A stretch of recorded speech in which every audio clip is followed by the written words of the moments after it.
વિષય ગુજરાતી પાઠ 2 રેસનો ઘોડો તેનો અભ્યાસ કરીશું। વિદ્યાર્થી મિત્રો, સૌપ્રથમ તો આપણે આ જે પાઠ છે એ પાઠના કર્તા એટલે કે લેખક, અહીંયા સ્ત્રી છે, સ્ત્રી પાત્ર છે એટલે એના માટે શબ્દ પ્રયોગ લેખિકા કરીશું। તો રેસનો ઘોડો કૃતિ છે એના કર્તા છે વર્ષા અડાલજા। સાહિત્ય સ્વરૂપ છે તેનું નવલિકા અને અંશ, તો આ જે પાઠ છે એ અંશ શેનો છે તો કોઈ વાર થાય કે માંથી, કોઈ વાર થાય કે એ પુસ્તક છે વર્ષા અડાલજાનું અને એની અંદરથી આ પાઠ લેવામાં આવ્યો છે। ધોરણ 10 ની અંદર જ્યારે બોર્ડની પરીક્ષાઓમાં પ્રશ્નો પૂછાતા હોય મુદ્દાસર વિસ્તૃત, તો એની અંદર તમારે કૃતિ, કર્તા, સાહિત્ય સ્વરૂપ અને અંશ આની નોંધ કરવાની હોય છે। એટલા માટે કૃતિ રેસનો ઘોડો, કર્તા વર્ષા અડાલજા, સાહિત્ય સ્વરૂપ નવલિકા અને અંશ કોઈ વાર થાય કે માંથી। વિદ્યાર્થી મિત્રો, હવે આપણે સર્જક પરિચય મેળવીશું, એટલે કે વર્ષા અડાલજાનો ટૂંકમાં પરિચય મેળવીએ।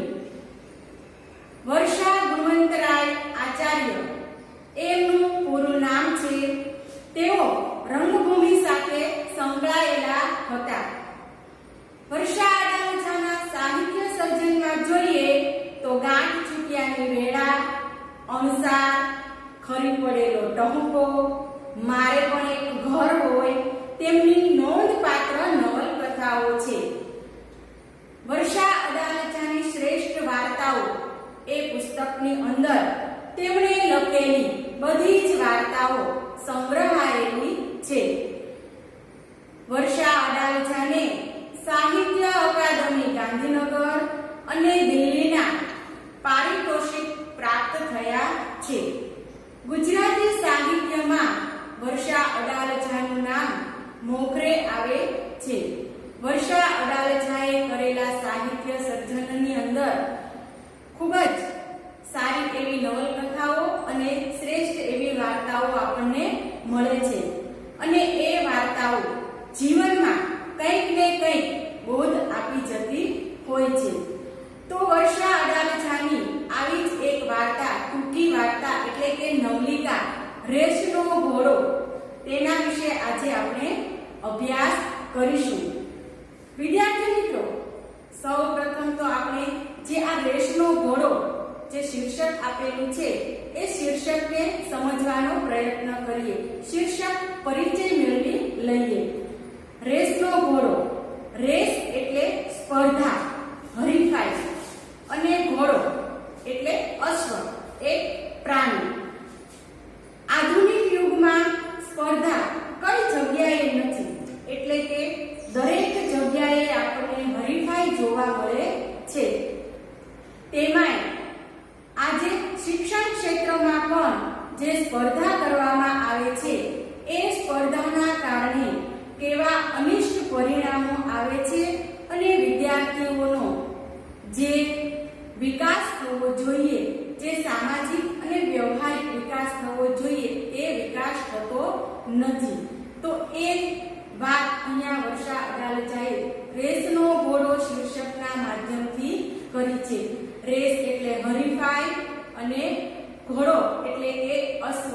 તો શિક્ષણની અંદર વિદ્યાર્થીઓને હરીફાઈમાં અશ્વની માફક ઉતારવામાં આવે છે, એ વાત તરફ અંગુલી નિર્દેશ વર્ષાબેને કર્યો છે। હવે વિદ્યાર્થી મિત્રો, આપણે આ કૃતિનો ટૂંકસાર જોઈએ। શિક્ષણનો પાયાનો સિદ્ધાંત આનંદ આપવાનો છે, બાળકને સારો માણસ બનાવવાનો છે। વાલીઓની અપેક્ષાને કારણે આજનું શિક્ષણ વધુ સ્પર્ધાત્મક બન્યું છે। પરિણામે નાનપણથી જ વધુ ગુણ પ્રાપ્ત કરવાના ભારણના કારણે તેનું બાળપણ છીનવાઈ જાય છે। બાળકનો પોતાની રીતે વિકાસ થવા દેવાની શીખ આ કૃતિ આપે છે। ઘડપણમાં માતા પિતાને પૈસા કરતા પોતાના સંતાનોના સહારાની વધુ જરૂર હોય છે। ડોક્ટર બનીને પરદેશ જનારા છોકરા કરતા દેશમાં રહીને પરિવાર સાથે આનંદથી રહેતો છોકરો કુટુંબ, સમાજ અને દેશ માટે વધુ આવકાર્ય છે. અહીંયા આ કૃતિનો ટૂંકસાર જે રજૂ કર્યો છે તો એમાં એવું કહેવામાં આવ્યું છે કે શિક્ષણનો પાયાનો સિદ્ધાંત આનંદ આપવાનો છે. બાળકને ઉમદા માણસ બનાવવાનો છે. શિક્ષણ મેળવવાની હરીફાઈમાં, સ્પર્ધામાં તે આગળ ને આગળ વધે છે, પરંતુ જ્યારે કુટુંબને, માતા-પિતાને, સમાજને તેની જરૂર હોય છે ત્યારે એ મદદરૂપ થઈ શકતો નથી. એ વાત અહીંયા આપેલી છે કે શિક્ષણ બાળકને કે માણસને ઉત્તમ બનાવે છે, પરંતુ વિદેશમાં જઈ ડોક્ટર બની અને માતા-પિતા, કુટુંબ, સમાજને કંઈ જ મદદરૂપ ન થનાર એ શિક્ષણનો કોઈ હેતુ સરતો નથી. એવું શિક્ષણ જરૂરી નથી. હા, શિક્ષણમાં પ્રથમ આવવું, અભ્યાસ કરવો એ મહત્વનું છે, પરંતુ એ હરીફાઈમાં અન્ય ગુણો વિસરાઈ જાય એ બાબત પણ ધ્યાનમાં રાખવી જોઈએ. એ વાત અહીંયા વર્ષા અડાલજાએ કૃતિના માધ્યમથી રજૂ કરી છે. હવે આ જે કૃતિ છે રેસનો ઘોડો, તો એના મુખ્ય પાત્રો કોણ કોણ છે એના વિશે આપણે પરિચય મેળવી લઈએ. તો મુખ્ય પાત્રોની અંદર વિનુ કાકા, મંજુ કાકી, સૌરભ, ત્યારબાદ સંજય, નીના બહેન અને અંકિત. અહીંયા જ્યાં મુખ્ય પાત્રો આપેલા છે એ બે કુટુંબના પાત્રો છે. બંને કુટુંબમાં રહેલા અને બંને કુટુંબની અંદર જે શિક્ષણ ક્ષેત્રે વિચારો રજૂ થયા છે. વિદ્યાર્થી મિત્રો, હવે આપણે આ પાઠ છે એના અભ્યાસના મહત્વના મુદ્દાઓ જોઈએ અને સમજીએ. આજનું શિક્ષણ ભારનું બોજ બની ગયું છે. તેમાં વાલીઓની વધુ પડતી અપેક્ષાએ તેમનું જીવન સ્પર્ધા જ બની ગયું છે. અહીંયા એવું કહેવામાં આવ્યું છે કે આજનું શિક્ષણ છે એ ભારરૂપ બની ગયું છે. ભાર વગરનું ભણતર એ જે આપણી સંકલ્પના હતી એ સંકલ્પનાને બદલે આજે શિક્ષણ બોજરૂપ બની ગયું છે. બાળકોના માથે શિક્ષણનો ભાર આવી ગયો હોય એવું લાગે છે. તેમાં પણ વધારે પડતી વાલીઓની અપેક્ષાઓને કારણે પણ બાળકનું જીવન બરબાદ થઈ જાય છે. વાલીએ પોતાના જીવનમાં અથવા તો પોતે જે કાર્ય નથી કરી શક્યા એની અપેક્ષાઓ પોતાના બાળકોમાં રાખે છે અને પછી પોતાની ઈચ્છાઓ પૂર્ણ કરવા માટે બાળકને રેસના ઘોડાની જેમ દોડાવે જાય છે અને એ રેસના ઘોડામાં બાળક બોજરૂપ બની જાય છે. શિક્ષણ છે એના માટે ભારરૂપ બની ગયું છે. એ વાત અહીંયા ઉલ્લેખનીય છે. નિશાનનું ઊંચું જ રાખવું જોઈએ. સામાન્ય તો સૌ કોઈ જીવે ભણે, આપણે તો બધું અવ્વલ જ. વિનુ કાકાનું આ વાક્ય કૃતિમાં વિનુ કાકા વાક્ય કહે છે કે નિશાન તો ઊંચું જ રાખવું જોઈએ. સામાન્ય તો સૌ કોઈ જીવે અને સૌ કોઈ ભણે, પરંતુ આ વાક્ય વિનુ કાકાના બાળકને સૌરભને રેસમાં ઉતારે છે અને એ સૌરભ આગળ ને આગળ નિશાન ઊંચું રાખી અને ચાલે છે. એમાં વિનુ કાકાને આનંદ થાય છે. વિનુ કાકા એમ માને છે કે સામાન્ય તો સૌ કોઈ જીવે અને સામાન્ય તો સૌ કોઈ ભણે, પણ આપણે તો અવ્વલ જ, એટલે કે આપણે તો પ્રથમ જ આવવાનું છે. રમવાની બાલ્યાવસ્થાની ઉંમરે વિનુ કાકા બાળકો પાસે અભ્યાસના નામે કેટલા ઢસરડા કરાવે છે. બાળકની ઉંમર રમવાની છે, હસવાની છે, ખેલકૂદ કરવાની છે અને આ ઉંમરે આ બધું જ વિનુ કાકા બાળક પાસેથી છીનવી લે છે, સૌરભ પાસેથી છીનવી લે છે અને સૌરભ પાસે એ કેટલા બધા અભ્યાસના નામે ઢસરડા કરાવે છે. એક પૂરું થાય ત્યાં બીજું, ટ્યુશન પૂરું થાય તો સ્કૂલ પૂરી થાય તો પોતાને આપેલું ગૃહ કાર્ય, આમ એક પછી એક ઢસરડા ચાલ્યા જ કરે છે. ત્યારે આ દ્રશ્ય જોતા ઘરની અંદર આવું વાતાવરણ જોતા મંજુ કાકી જે વિનુ કાકાના પત્ની છે તો એ કહે છે કે 24 કલાકની ચોકી કરશો તો છોકરો ભણેશ્રી થઈ જવાનો નથી. છોકરા ઉપર જો 24 કલાકની ચોકી કરી રાખીએ કે તું આમ કર આમ ન કર, આ તારા માટે યોગ્ય છે આ યોગ્ય નથી, એમ 24 કલાક બાળક ઉપર જ જો આપણે ધ્યાન કેન્દ્રિત કરી દઈશું તો બાળક કઈ ભણેશ્રી થઈ જવાનું નથી. એટલે આવો બળાપો મંજુ કાકી છે એ વિનુ કાકા ઉપર કાઢે છે કે 24 કલાકની ચોકી કરવાથી છોકરો કઈ ભણેશ્રી થઈ જવાનો નથી. આગળ આ વાતને સમર્થન ન આપતા વિનુ કાકા કહે છે કે બધા જ ક્ષેત્રોમાં હરીફાઈ છે, લક્ષ્યાંક મેળવવા ઘોડો દોડાવવો જ પડશે, હારી ગયેલાનો ભાવ કોઈ પૂછતું નથી. જ્યારે મંજુ કાકી વિનુ કાકાને સમજાવે છે કે તમારે 24 કલાક એના ઉપર જ ધ્યાન રાખવાનું નથી અને એને એવો મોટો ભણેશ્રી પણ બનાવવાનો નથી, તો વિનુ કાકા કહે છે કે બધા જ ક્ષેત્રોમાં તીવ્ર હરીફાઈ છે અને લક્ષ્યાંક મેળવવું હોય, આપણે જે ધ્યેય સુધી પહોંચવું છે તો એ ધ્યેય સુધી પહોંચવા માટે ઘોડો તો દોડાવવો જ પડશે અને જો ઘોડો હારી જાય તો હારી ગયેલાનો કોઈ ભાવ પૂછતું નથી. કે અહીંયા કહેવાનો આશય એમનો એ છે કે જો પ્રથમ નંબર ન આવે ભણવામાં અને બીજો ત્રીજો કે પાછળ અભ્યાસમાં એ નબળો રહી જાય તો પછી એનો કોઈ ભાવ પૂછશે નહીં, એટલે અવ્વલ જ આવવું જોઈએ. એ વાતને વિનુ કાકા સમર્થન આપે છે. આ વાતને ટેકો આપવા માટે વિનુ કાકા સૌરભ પાસે શાળામાં ટ્યુશન, કોમ્પ્યુટર ક્લાસ આખો દિવસ અને શનિ રવિમાં પણ એને બમણું કામ સોંપે છે, જેના કારણે આ બાળક છે સૌરભ છે એ રેસના ઘોડાની જેમ દોડીએ જ જાય છે અને વિનુ કાકા એને દોડાવે જ જાય છે. બીજો જે પરિવાર છે એની અંદર સંજય, નીનાબહેન અને અંકિત, તો એ પણ શરૂઆતમાં તો વિનુ કાકાનું જે નિશાન ઊંચું રાખવું જોઈએ એ વાતને સમર્થન આપતા હતા, પરંતુ ધીમે ધીમે એમને ખ્યાલ આવે છે કે આ વાત યોગ્ય નથી. બાળકને હસવાની, રમવાની, ફરવાની, કૂદવાની ઉંમર છે અને આ ઉંમરે જો બાળક આ બધું નહીં કરે, માત્ર ભણ જ કરશે તો પછી એનો વિકાસ થશે નહીં.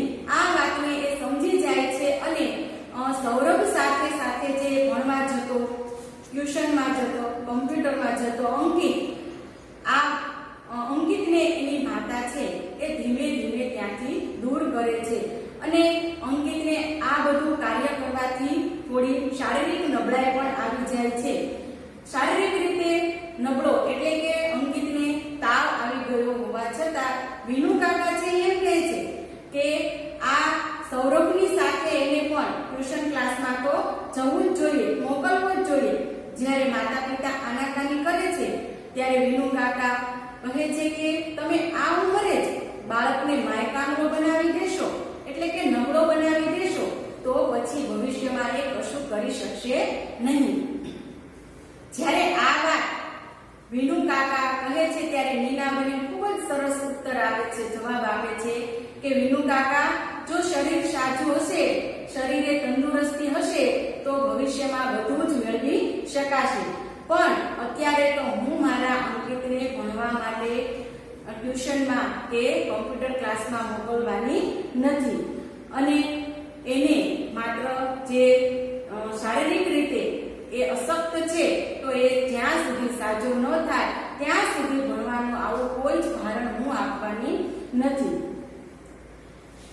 બીમાર અંકિત જ્યારે ટીવી જુએ છે અને ફરવા જાય છે, માતા પિતા તેને ખુશ રાખે છે, કારણ કે એ ઝડપથી સાજો થઈ જાય અને સાજો થઈ જાય પછી એને બધું જ મળવાનું છે અને એ મોટો થશે ત્યારે એને જે બનવું હશે એ બનશે, પણ અત્યારે અમે એના ઉપર વધારે બોજ આપીશું નહીં, વધારે ભારણ અમે એના ઉપર નાખીશું નહીં, એમ માતા પિતા નિર્ણય લઈ લે છે.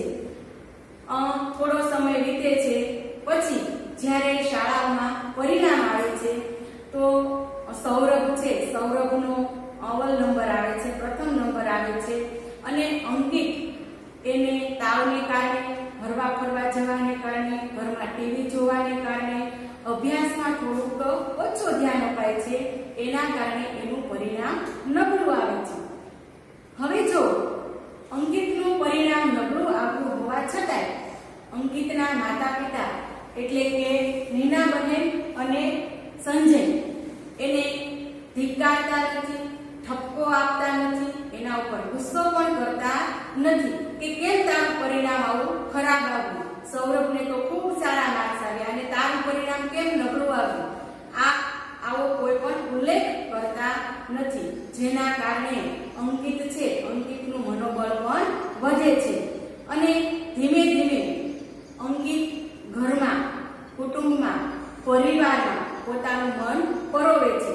અભ્યાસની સાથે સાથે એ નીનાબહેનને ઘરકામમાં પણ મદદ કરે છે. આ દ્રશ્ય એકવાર મંજુ કાકી જોઈ જાય છે કે અંકિત ભણવાની સાથે સાથે ઘરના લોકોને, પરિવારના લોકોને પણ કેવો મદદરૂપ થાય છે. આ ઉંમરે પણ એનામાં પરિવાર પ્રત્યેની કેવી સરસ ભાવના જોડાયેલી છે. એ જોતા જ મંજુ કાકીના મુખમાંથી ઉદ્ગારો સરી પડે છે કે બેટા, મારી પરીક્ષામાં તો તું પાસ જ છે, એટલે કે ભલે તું તારું પરિણામ સારું નથી આવ્યું પણ મારી જે પરીક્ષા છે, સામાજિક, વ્યવહારિક, ઘર પ્રત્યેની તારી લાગણીઓ, તો એ પરીક્ષામાં તો તું પાસ જ થઈ ગયો છે. એમ કહેતા એ મંજુ કાકી હરખાઈ જાય છે, કારણ કે એમનો દીકરો સૌરભ, તો એ સૌરભ પાસે, મંજુ કાકી પાસે બેસવા માટે થોડો પણ સમય નથી. માત્ર ભણવું, ભણવું અને ભણવું, એના સિવાય એનું બીજું કોઈ જ લક્ષ્ય નથી. એટલે આ દ્રશ્ય જોઈ અને મંજુ કાકીને આનંદ પણ આવે છે. હવે થોડા વર્ષો વીતી જાય છે. મંજુ કાકીનું કુટુંબ અને નીનાબહેનનું કુટુંબ એ બંને પોતપોતાની રીતે પોતપોતાના બાળકોને આગળ વધારે છે. થોડા વર્ષ થયા પછી અંકિત કોમર્સ ભણે છે અને કોમર્સ ભણ્યા બાદ એક બેંકમાં સારી એવી નોકરી કરે છે. સાથે સાથે નોકરી કરી અને તેની જ સાથે નોકરી કરતી એક નંદા નામની વ્યક્તિ છે, તો તેની સાથે એ લગ્ન પણ કરે છે અને આ બંનેથી એક યશ નામનો દીકરો પણ થાય છે. અંકિત, તેનો પરિવાર આજે ખૂબ જ સુખી છે, સંપન્ન છે, હર્યું ભર્યું કુટુંબ છે. દરેક જણને એકબીજા પ્રત્યે માન છે, લાગણી છે. અંકિતે સમગ્ર ઘરને ઘર ઉપર પોતે જ જે ભારરૂપ ન બને, કારણ કે અંકિતના પિતા હવે હયાત નથી, એટલે ઘરની તમામ જવાબદારી અંકિતે ઉપાડી લીધી છે. માતા પ્રત્યેની એની લાગણી, બહેન પ્રત્યેનો પ્રેમ, પત્ની અને પોતાનો પુત્ર, તો એ બધા જ પ્રત્યે સારી રીતે જવાબદારીનું વહન કરે છે. બીજી તરફ વિનુ કાકાનો દીકરો સૌરભ અવ્વલ નંબરે પાસ થયો હતો અને અમેરિકા ગયો. અમેરિકા જઈને મોટો ડોક્ટર થાય છે. ડોક્ટર બન્યા બાદ એણે ઘર, બંગલો, સંપત્તિ, ગાડી બધું જ મેળવે છે. પરંતુ વિદ્યાર્થી મિત્રો, હવે થાય છે શું કે અંકિત અમેરિકામાં છે, ડોક્ટર છે, તેની પાસે પુષ્કળ ધન સંપત્તિ છે, પરંતુ અફસોસ કરવા જેવી વાત એ છે કે તેની પાસે માતા પિતા માટે થોડો પણ સમય નથી. કારણ કે તે અમેરિકાથી પણ થોડી વાર માટે પણ માતા પિતાને ફોન નથી કરી શકતો, વાત નથી કરી શકતો અને મળવા પણ આવી શકતો નથી. એટલે એ મોટો થયો, અમેરિકા ગયો, ઘણું બધું મેળવ્યું, પરંતુ માતા પિતા પાસે એની પાસે થોડો પણ સમય નથી, પ્રેમ નથી. નાનપણથી જ વિનુ કાકાએ સૌરભનું બાળપણ છીનવી લીધું હતું. સમગ્ર કૃતિનો સાર અહીંયા આવે છે કે અંકિત જ્યારે નાનો હતો ત્યારે નાનપણથી જ એને ભણાવીને વિનુ કાકાએ તેનું બાળપણ, એની જે ઉંમરે શીખવાનું હતું એ શીખવાનું છીનવી લીધું હતું. હવે પસ્તાવો કરવા જેવી વાત એ આવે છે કે મોટી વયે આજે વિનુ કાકા માટે અંકિત પાસે સમય નથી. વિનુ કાકા થઈ ગયા છે. એમના ઘડપણની લાકડી એટલે અંકિત, એમના ઘડપણની લાકડી એટલે કે સૌરભ, તો એ લાકડી હવે આજે છીનવાઈ ગઈ છે. જ્યારે કૃતિના અંતમાં લેખિકાએ ખૂબ સરસ વાક્ય મૂક્યું છે અને કૃતિ પૂર્ણ કરી છે. એ વાક્ય વિનુ કાકા બોલે છે કે હા બેટા ચાલ, બહુ મોડું થઈ ગયું. આ જે કૃતિ છે એ કૃતિના અંતમાં મુકાયેલું વાક્ય વિનુ કાકા અંકિતને કહે છે કે અંકિત બેટા હા ખૂબ મોડું થઈ ગયું છે, ચાલ હવે. કારણ કે જે મોડું થઈ ગયું છે એ પોતાના દીકરાને જે સંસ્કારો આપવાના હતા, જે કેળવણી આપવાની હતી, એ કેળવણી આપવામાં હવે ખૂબ મોડું થઈ ગયું છે. હવે એ સમય પાછો આવી શકે એમ નથી. એટલે દીકરો પોતાનો અહીંયા હયાત નથી, હાજર નથી, પરંતુ અંકિત વિનુ કાકાની સંભાળ રાખે છે, તેમને ફરવા લઈ જાય છે અને મોડું થઈ ગયું છે તો એ માટે થઈ અને એ કહે છે કે હા બેટા બહુ મોડું થઈ ગયું છે. વિદ્યાર્થી મિત્રો, અહીંયા જે આ કૃતિ છે તો એ કૃતિનો મુખ્ય હેતુ, તેનો મુખ્ય ઉદ્દેશ માણસને સારો બનાવવાનો છે. ઘડપણમાં માતા પિતાની સંતાનો કાળજી લે એ વાત અહીંયા નવલિકાએ હુબહુ ચરિતાર્થ કરી છે કે બાળકને તમે ઘણું બધું શીખવો, ઘણું બધું ભણાવો, પરંતુ એ ભણતર જો એને મોટા થઈ મોટી ઉંમરે વ્યવહારિક જીવનમાં ઉપયોગી ન બને તો એ ભણતર કશા જ કામનું નથી. વિદ્યાર્થી મિત્રો, આ પાઠ, આ કૃતિના ટૂંકા એના અભ્યાસના મુદ્દા જોયા. એ પછી આપણે સમગ્ર કૃતિનું તારણ કાઢીએ તો આપણને ખ્યાલ આવે છે કે શિક્ષણનો પાયાનો સિદ્ધાંત માણસને માણસ બનાવવાનો છે. તેને શિક્ષણ મેળવવાનો અધિકાર છે, પરંતુ શિક્ષણના નામે આપણે ઢસરડા કરવાના નથી અને વાલીઓએ પણ બાળક પાસે ઢસરડા કરાવવાના નથી. ઘડપણમાં માતા પિતાને બાળકના પોતાના સંતાનના સહારાની ખાસ જરૂર હોય છે. જો યુવાવસ્થામાં માતા પિતાને કદાચ બાળક સહારો ન આપે તો ચાલે, પરંતુ જ્યારે એ વૃદ્ધ થાય છે, એના હાથ પગ કામ કરતા બંધ થઈ જાય છે, શિથિલ થઈ જાય છે, ત્યારે એને ખાસ તો પોતાના સંતાનોના સહારાની જરૂર હોય છે. પણ જ્યારે સંતાનો ભણી ગણી મોટા ડોક્ટર, એન્જિનિયર, ઉદ્યોગપતિ બની જાય અને પછી માતા પિતા માટે થોડો પણ સમય નથી કાઢતા, માતા પિતાને એક ખૂણામાં બેસી રહી અને એકલવાયું જીવન જીવવું પડે છે, ત્યારે આ ભણતરનો અર્થ કશો જ કરતો નથી.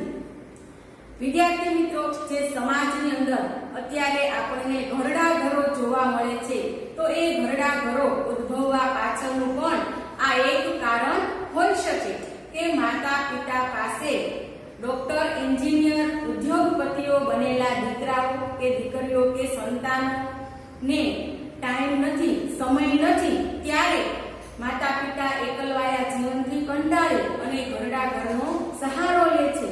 એ વાત તરફ પણ લેખિકાએ અહીંયા અંગુલી નિર્દેશ કર્યો છે કે માતા પિતા માટે દીકરાઓએ, સંતાનોએ પૂરતો સમય આપવો, વધારે સમય નહીં તો પણ 5, 10, 15 મિનિટ જેટલો સમય જો માતા પિતા માટે પણ ફાળવવામાં આવે તો એમને પણ એકલવાયું ન લાગે અને ઘરડા ઘરો છે એ તદંતર બંધ થઈ જાય. એ વાત તરફ અહીંયા ધ્યાન કેન્દ્રિત કર્યું છે. બીજો એક મહત્વનો મુદ્દો વિદ્યાર્થીઓ એ છે કે વ્યક્તિના વિકાસનું માપ પૈસા નથી, સંપત્તિ નથી, પ્રેમ અને લાગણી છે. મા બાપ સમાજ માટે મદદરૂપ થાય તે મહત્વનું છે. તે તેનામાં માણસાઈનો વિકાસ થવો જોઈએ, જેથી સમાજની અંદર જે ઘરડા ઘરો ઉદ્ભવ્યા છે એ ઘરડા ઘરો બંધ થઈ જાય. સામાન્ય રીતે આપણે એવું માનતા હોઈએ કે પૈસો છે, સંપત્તિ છે, ગાડી, બંગલો, ધન એ છે એટલે જીવન સુખી અને સમૃદ્ધ બની ગયું. પણ ના, જીવનની અંદર પૈસો જ બધું જ, પૈસા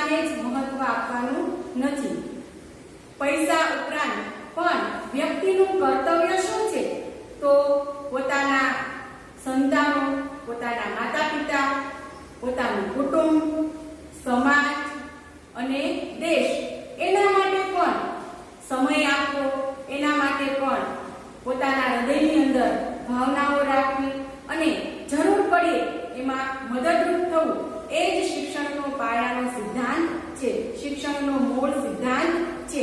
એ વાતને અહીંયા લેખિકાએ બે કુટુંબ, એક તો છે વિનુ કાકાનું કુટુંબ અને બીજું સંજયનું કુટુંબ, તો એના માધ્યમથી એ વાતને અહીંયા ખૂબ ચરિતાર્થ કરી છે કે વિનુ કાકાના કુટુંબની અંદર જે દીકરો ભણી ગણીને મોટો થયો ને પરદેશ જતો રહ્યો, માતા પિતા માટે પણ એણે કાંઈ જ ન કર્યું અને કુટુંબ માટે પણ કંઈ જ ન કર્યું, સમાજ માટે કંઈ જ ન કર્યું અને દેશ માટે પણ એ કંઈ જ કરી શક્યો નહીં. જ્યારે બીજું કુટુંબ જોઈએ તો એ બીજું કુટુંબ છે સંજયનું, અંકિત.